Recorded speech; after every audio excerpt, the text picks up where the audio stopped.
hit 98 today. Pretty impressive.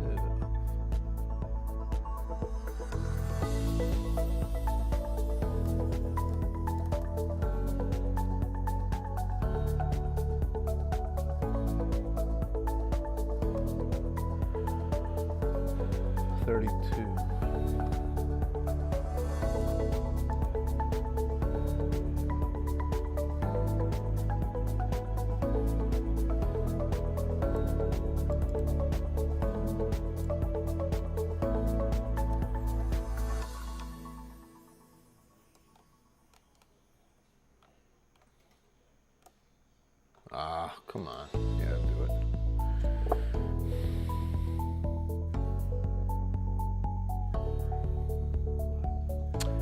Thank you, my friend.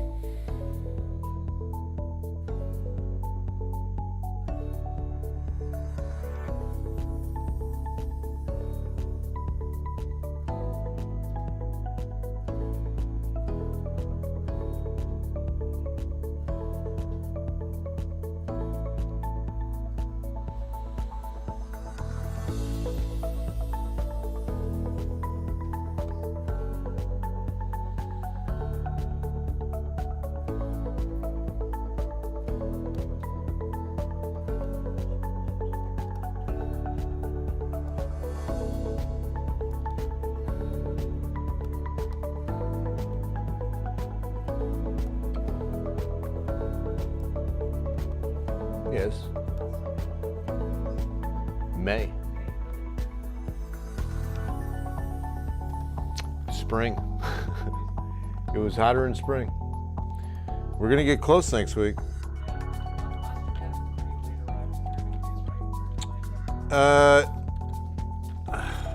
I wish I could remember, to be honest, but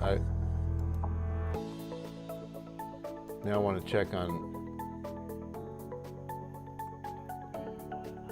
that last, make sure we didn't have one in June. I don't think we had one.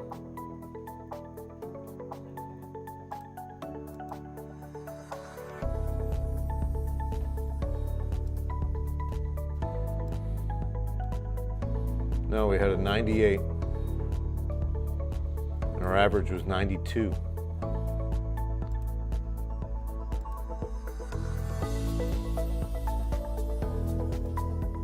Go to May.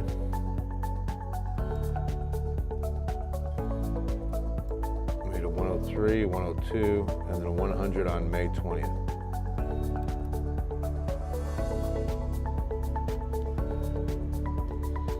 Crazy.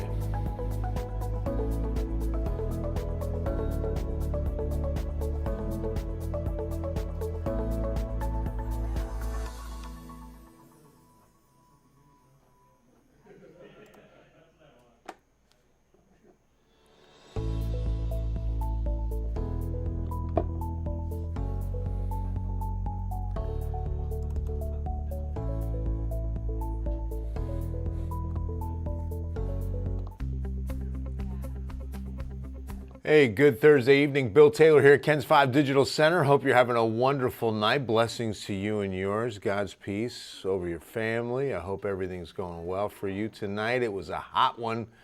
We squeezed out a 98-degree high. I was kind of shocked to see this. I said, wow, 98? Okay. 99, oh, I'm sorry, 95 was Seguin. Then 98 at Pleasanton like us. 91 at Kerrville, still in the 80s at Rock Springs. 100, some triple digits on Pearsall and Cotulla. So a little more heat down I-35. Hi, Megan. Hanak, what's going on? Hitting that Hyundai today. 101, Floresville. So Floresville wins. Floresville wins. All right, so the almanac show you that we should stop a few degrees lower. 95 is the average. 105 from 1932 stays in the books. 75 is right on the money early this morning. Hey, Marcy, good to see you. And because the winds are southeast, the dew point, we did get a little break today. That's why we were able to click up to 98 at about 6-ish. 6 p.m., our dew point was around 60. I think actually it dropped to 59, 58 or 59 at 5 or 6 p.m.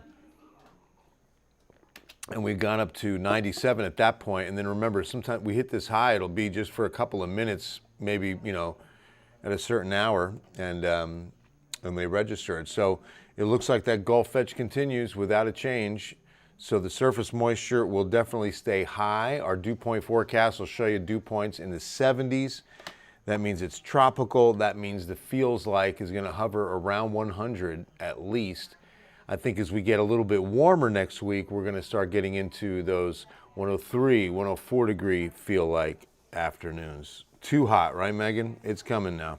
Hey, Lynette, staying cool. Thank you so much. Hey, Patricia, doing good. I appreciate you doing good.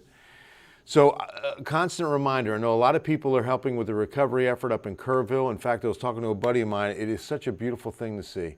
I mean, you're talking about 29, I think, states. The last count I heard, we were at 29. I know we were at more than half the country representing the Texas Hill Country, and Kerrville nearly doubling its population. I mean, the population is around 27, 28,000, I believe. And I mean, there's upwards of 15,000 at last count, 12 to 15,000 volunteers that have gone up there.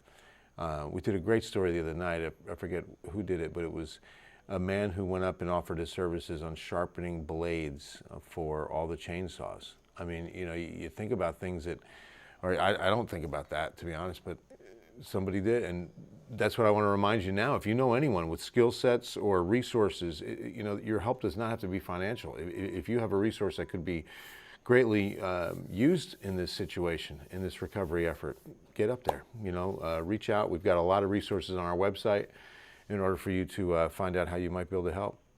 Polar bear born in the wrong climate. Oh man, that's tough.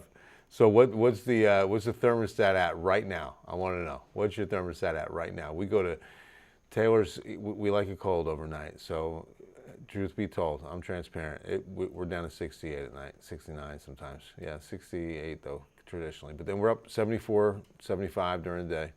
But yeah, we like it chilly at night. All right, so heat exhaustion going to heat stroke. As you see those symptoms, please pay attention. The other big factor, especially again, outside, helping in the recovery effort, weekends coming, you're gonna do chores outside, make sure you got the SPF on, make sure you're reapplying. We're looking at UV index values at 11, Friday into Saturday. So that's gonna mean burn within 15 minutes of unprotected skin. So don't forget not only the reapplication of that sunscreen, because you do have to do that after about an hour and a half, 2 hours minimum. But make sure you're wearing sunglasses. That's a sunscreen for the eyes. I think that's a very common thing. Sometimes I don't like working with sunglasses on, but it's a good idea. And then midday sun into that 2 o'clock hour. It's usually from about 11 to 2, 11 to 3. That you're going to be hitting that UV index at its max.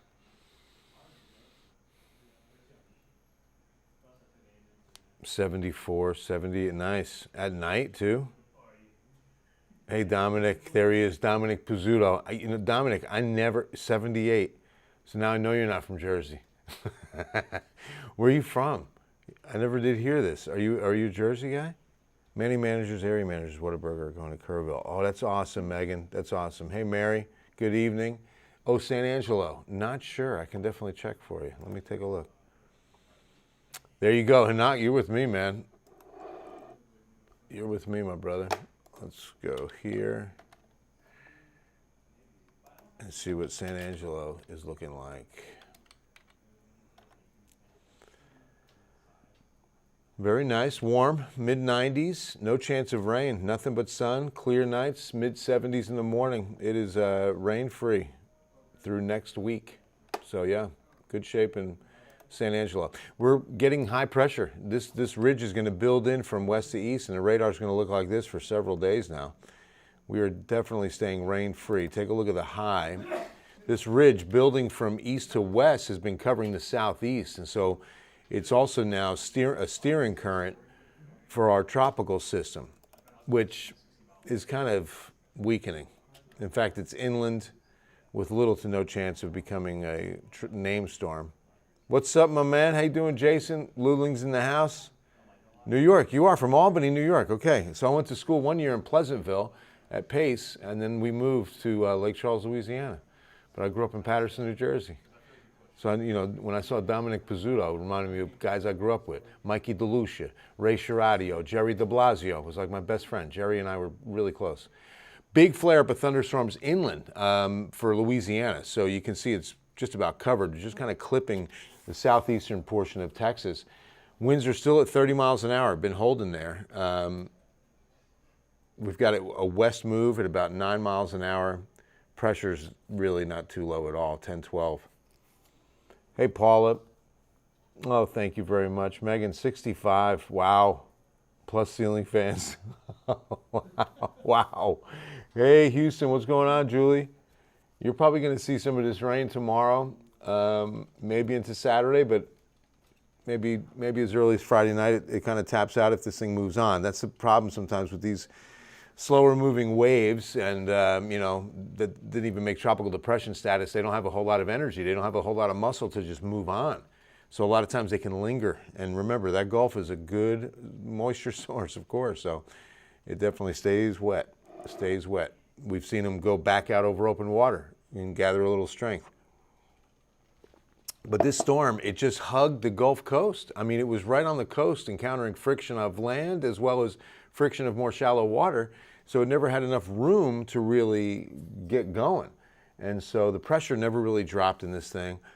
And the winds were at 35 miles an hour at the highest yesterday. That was the peak. So it was really not much of a storm, certainly not going to be named Dexter. We still await Dexter.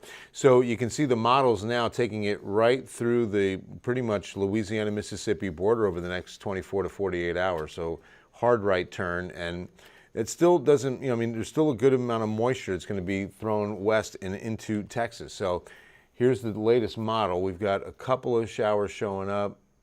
There we go, a little bit on Saturday afternoon, not much tomorrow. So we might get an isolated shower. I'm putting a 10% chance in. I'm not going to change that for the next 2 days, Friday, Saturday. And that'll be it. I mean, we're not going to see any moisture beyond that. It'll be gone by then. And then we start warming up. The good news is it's not too abrupt. It'll be a gradual warming trend, upper 90s Thursday, but then maybe an isolated shower keeps us mid-90s Friday, Saturday. That heading into the final weekend of the month. Upper 90s will be the rule once we get to those final days of the month, and that's really the heat of our year. That's when we average going into that last week of July, a 97-degree high historically, and that goes until about second week of August, and then we start on the decline. We kind of peak in what is our 30-year, average of hottest temperatures in San Antonio. Day and night, Una. I bet you have some AC units. Hey, Hayden, what's going on, man? Good to see you. Megan, is there any other storm activity to watch? Hurricane season's pretty quiet, you're right. We were transitioning out of a La Nina, and El Niños are typically the ones that shut down. And El Niño hurricane season typically shuts down activity. Some of the highest active years have been La Nina and neutral years that are in between the two. But it's still a long season. Remember, from mid-August to mid-September is the historic peak of hurricane season. Those 4 weeks are when we see the most activity in the Atlantic Basin. All right, that's going to wrap it up. It is Thursday night, baby Friday. Hope you have a wonderful evening. Hope you can join us for 10. God bless you all, and have an awesome night. Love you.